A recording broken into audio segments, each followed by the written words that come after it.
Hi and welcome back to the channel. Thank you so much for clicking into this video. Today I'm going to teach you how you can make a Roblox animations on your mobile. So make sure that you stay until the very end of the video so you won't miss any important step or information that I am going to show you or tell you. So let's get on it.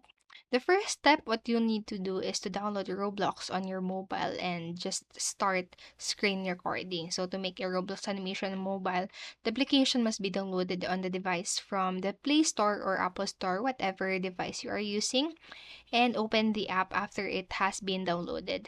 And just simply start recording on your mobile device to record your Roblox animation. And then next, just choose the tiger photo shoot. So after step one, search for the tiger photo shoot on the search bar and you will see a game called Tiger Photo Shoot. And when you first enter the game, look for the word catalog on the left side of the screen right here.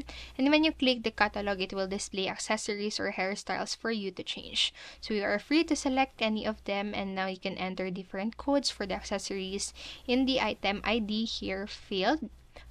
And to have a variety of accessories in character, you can look up codes online. And then next, what you can do is to choose a backdrop.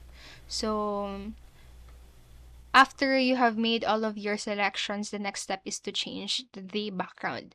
Remember, all that you do now must be screen recorded as well. You must keep moving your character to different places to have a background of your choice. So stand wherever you want, and you can angle your camera to a place since you are screen recording, and you can edit out the part you wish to later.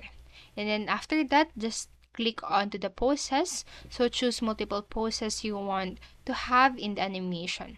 Screen recording will capture the animation as you keep selecting your poses one by one. You can even pinch zoom in or pinch zoom out to create a movement of your choice in the animation. And once all the parts are recorded, you can now stop your recording and it will be saved in your gallery. And that's it. After you have saved in your gallery, you can actually edit the screen recording that you had on your Roblox. So you can choose whatever editing app or app that you want to use and just edit it in whatever way you want. So that's it for this video. That's how you can create, or that's how you can make Roblox animation on a mobile. So I hope this video helped you, and if it did, please make sure to like, subscribe, and click notification bell button so you won't miss a video. Thank you so much for watching and have a great day. Bye bye.